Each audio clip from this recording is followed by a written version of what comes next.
Good morning. Siddhi Hindi online classes में आपका स्वागत है। हम लेसन नंबर 4 रोज नामचा पर आगे बढ़ेंगे। उससे पहले आगे रिवीजन दिखवा देती हूँ। मैंने आपको होमवर्क में 5वां सवाल दिया था और हमने उदाहरण 10 लास्ट में किया था। उदाहरण 10 के जैसा ही आपको ज़्यादा एग्जाम्पल चाहिए तो उदाहरण 11 भी है, बराबर। उदाहरण 11 को आप देख सकते हो। वैसी उसी तरह से आपको उदाहरण स्वाध्याय का 5 सवाल करना है। आप किताब की इस पद्धति से करो या तो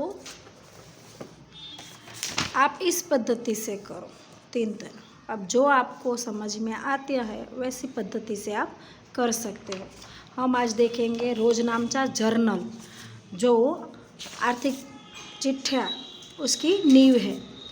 तीसरा लेसन है वो हमने कट कर दिया है क्योंकि वो कोर्स से अंदर से हमने माइनस कर दिया है। तो जो मुद्दे आपको नहीं पढ़ाए जाते हैं वो मुद्दे परीक्षा में उसका सवाल भी आपको नहीं आएगा। रोज नामचा मतलब जर्नल, रोज़ बरोज़ की बातें लिखना, रोज़ बरोज़ के व्यवहारों को लिखना, एंट्री करना वो। तो हम अर्थ पर जाएंगे। रोज नामचा दोहरा लेखा प्रणाली की नींव कही जाती है। ये लाइन आने से पहले ही लेसन के शुरुआत में मैंने आपको बता दिया कि रोज नामचा है वो आर्थिक चिट्ठे की नींव है। रोज नामचा के द्वारा ही व्यवहार आगे बढ़ाए जाते हैं। तो रोज नामचा नींव है इसलिए उसके चौपड़े को मूलभूत चौपड़ा भी कहा जाता है। तो रोज नामचा के चौपड़े को मूल बही का चौपड़ा ऐसा भी कहा जाता है, जिससे आधार पर ही नामा बनाया जाता है। रोज नामचा के आधार पर ही नामा बनाया जाता है। तो फ्रेंच शब्द जर का अर्थ है होता है दिन, उस पर से जर्नल बना, जिसका अर्थ धंधा के आर्थिक व्यवहारों का लेखा। अंग्रेजी शब्द जर्नल मूल लैटिन भाषा का है। तो ये मूल कौन सी भाषा से आया हुआ है? लैटिन, जिसका अर्थ होता है लेखा या डायरी। तो रोज़ बरोज़ के दिन प्रतिदिन के व्यवहारों को लेखा करना उसे कहते हैं जर्नल या डायरी। पर कौन से व्यवहारों का लेखा करना? दैनिक कौन से व्यवहार? आर्थिक व्यवहार, ये शब्द खास लिखना, या धंधा के व्यवहार। रोज नामचा की बही मूलभूत या नींव की बही मानी गई है। तो आपको 1 मार्क का प्रश्न भी पूछ सकते हैं कि रोज नामचा की बही को कौन सी बही के रूप में जाना जाता है। यह नामा की ऐसी बही है जिसमें धंधा के सभी व्यवहार तारीख के क्रम में लिखते हैं। इसके बाद कौन से खाते कितनी रकम उधार करनी या जमा करनी यह निश्चित करना होता है। व्यवहार रोज नामचे की बही को मूलभूत नींव की बही कहा जाता है। यह नामा की ऐसी बही है जिसमें धंधा के सभी व्यवहार, खास यहाँ पर ध्यान दीजिए, धंधा के सभी व्यवहार तारीख के क्रम में लिखते हैं और साथ में संक्षिप्त में विवरण दर्शाया जाता है। कौन सा खाता उधार होगा, कौन सा खाता जमा होगा, यह निश्चित किया जाता है। संक्षिप्त में विवरण होता है। इस तरह से जो लेखा होता है उसे कहते हैं रोज नामचा। यानी सभी व्यवहारों को तारीख के क्रम में, उधार जमा के नियम में, संक्षिप्त में विवरण के साथ दर्शाया जाता है, उसे कहते हैं रोज नामचा।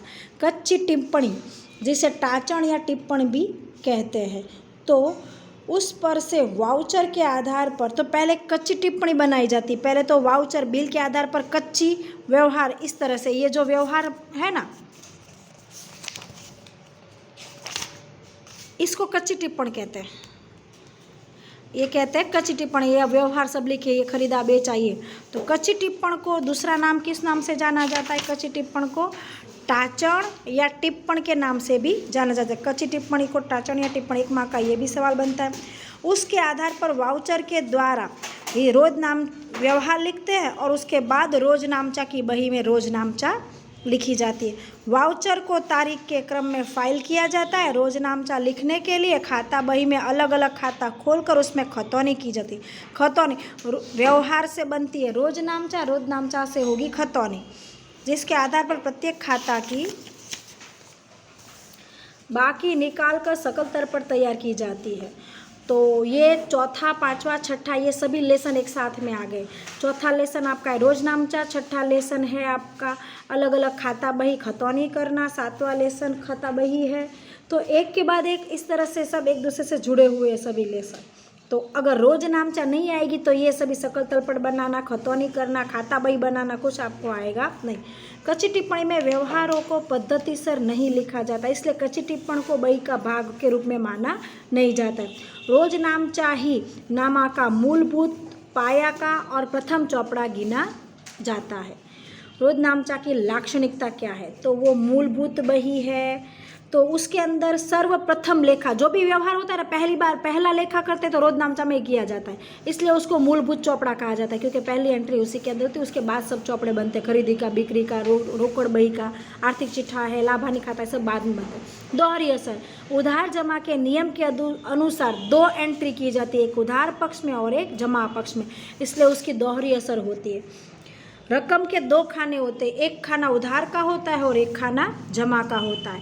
तारीख के क्रम के आधार पर ही सभी व्यवहारों को लिखा जाता है। और विवरण में ये व्यवहार की एंट्री किस तरह से हो, इसका संक्षिप्त में लिखा जाता है। इस तरह से देखो, तारीख होती है, जो उधार होता है उसका उधार का रकम, जमा होता है उसकी जमा रकम, और यहाँ पर संक्षिप्त में टिप्पणी होती है कि भाई यह व्यवहार किसका। इस तरह से ये है रोज नामचा, बराबर।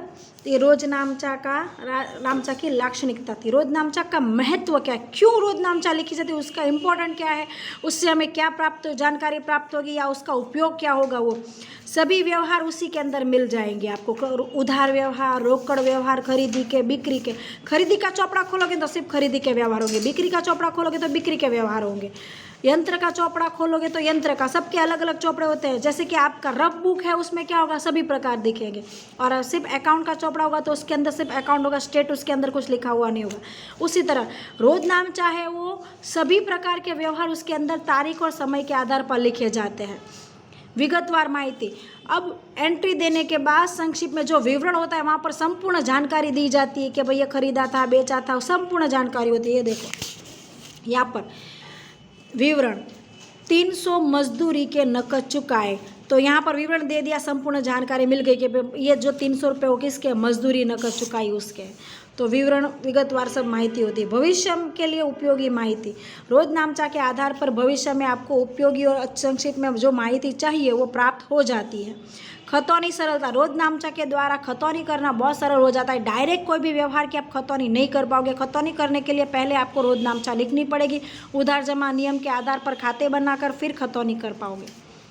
व्यवस्थित लेखा, प्रत्येक व्यवहारों का लेखा रोज नामचा में उधार जमा नियम के आधार पर व्यवस्थित होता है, इसलिए आपको कुछ भी ढूंढना या कुछ भी कार्य मुश्किल नहीं रहता है, आसानी से कोई भी जानकारी प्राप्त हो जाती है। भूल रहित हिसाब, रोज नामचा की पद्धति में सिद्धांत के अनुसार अगर कार्य करोगे तो भूल नहीं होगी, लेकिन आप सिद्धांत में भूल करोगे तो रोज नामचा में भूल रह जाएगी। तो सिद्धांत के द्वारा अगर रोज नामचा में दोहरी असर दी है तो कोई प्रकार की भूल होगी नहीं। तो ये रोज नामचा का अब तक आपने महत्व देखा था। अब रोज नामचा के तारीख का खाना होता है, तारीख का खाना होता है, विवरण का खाना होता है, खाता बही पृष्ठ, उधार और जमा, उसके बारे में ये विवरण है। कल हम उसका सवाल शुरू करेंगे।